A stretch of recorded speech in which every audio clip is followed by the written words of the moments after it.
And lastly, the city required Brookfield to contribute $1.8 million to the City of Brisbane for public facilities.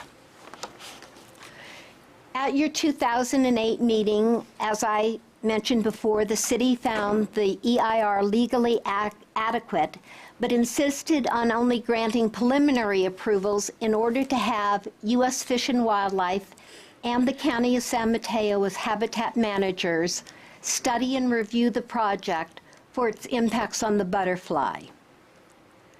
Because U.S. Fish and Wildlife is a responsible agency under the Endangered Species Act for the survival of the species, they have both the legal mandate and the scientific expertise to evaluate the current project's impacts. The U.S. Fish and Wildlife is required under the Endangered Species Act to study and review the project, and they did. They have prepared, which is in your packet, the biological opinion.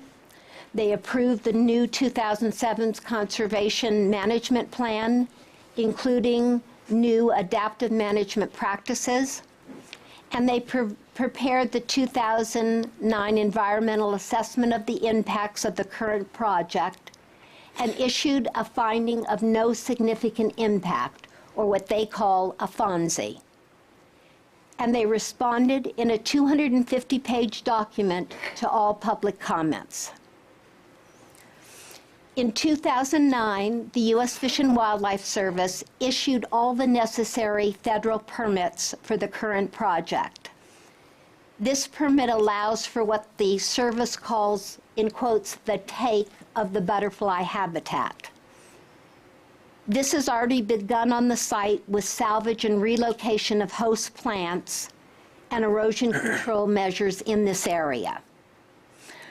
Moreover, the County of San Mateo also did its own environmental review and has approved the current changes to the habitat plan. Much of the correspondence and public testimony has concerned the impact of this project on the butterfly. We are fortunate this evening to have representatives from U.S. Fish and Wildlife. Kay Goody is here, the Assistant Field Supervisor for the U.S. Fish and Wildlife in Sacramento. Chris Nagano, Chief of the Endangered Species Division. Eric Tattersall, the Deputy Assistant Field Supervisor of the Sacramento office. And Mike Thomas, the Senior Biologist.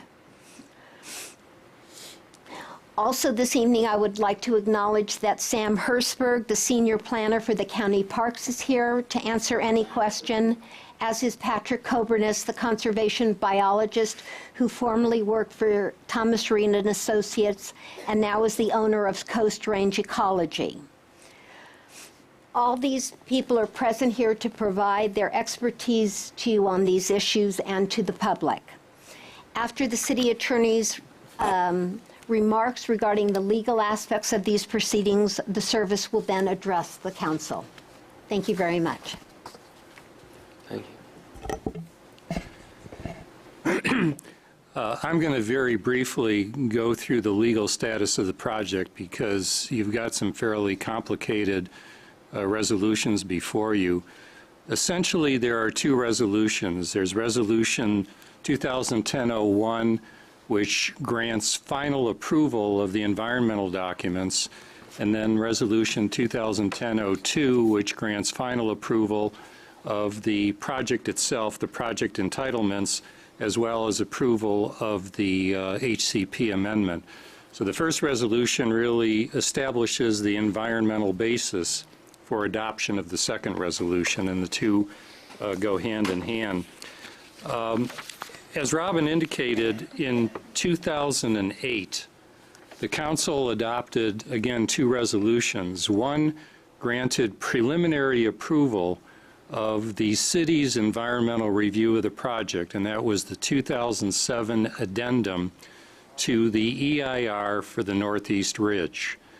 That approval was granted subject only to the condition that the City Council later make a determination that the EIR and the addendum is in compliance with the HCP amendment.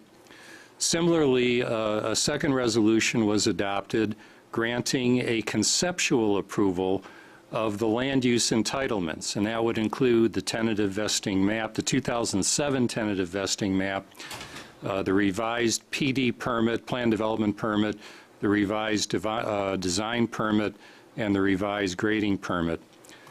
Again, these approvals were granted subject to the council being able to make a determination that the modified project was consistent with and complied with the HCP amendment. At that point, an application for the amendment had been filed with the U.S. Fish and Wildlife Service. It was a joint application by the city and the county, and it was still being processed. So no final action was taken at that time, but the project itself was reviewed and extensive public comment was received concerning various aspects of the project.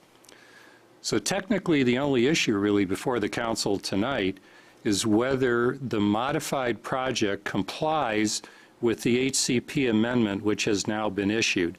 And from a legal point of view, that's the determination that would be made in these resolutions, as well as reaffirming all of the findings that were earlier made by the council in 2008.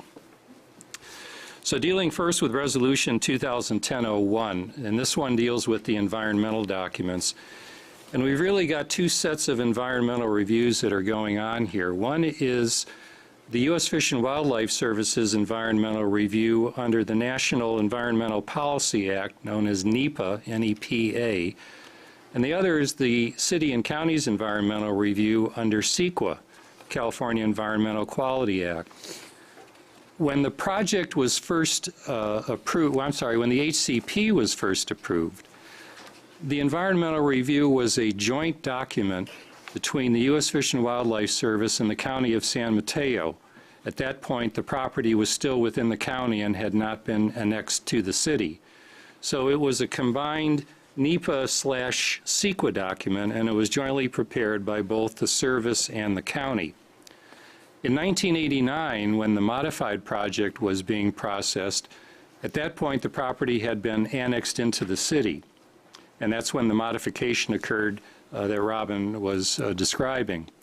But the environmental review was still combined as far as the HCP. When that amendment to the HCP was made, the environmental review was still combined into a single document, a NEPA/CEQA review, only this time it was jointly prepared by the City of Brisbane and the U.S. Fish and Wildlife Service.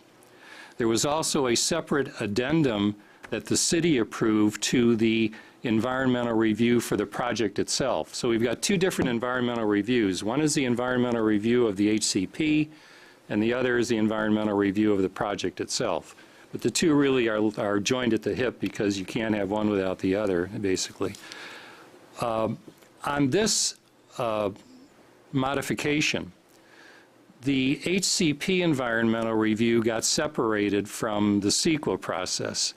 So when the U.S. Fish and Wildlife Service issued its amendment to the HCP, which we've been referring to as HCP Amendment Number 5, it conducted its own independent review under NEPA, and that resulted in the issuance of the environmental assessment and the finding of no significant impact by the U.S. Fish and Wildlife Service, which everyone generally refers to as the FONSI.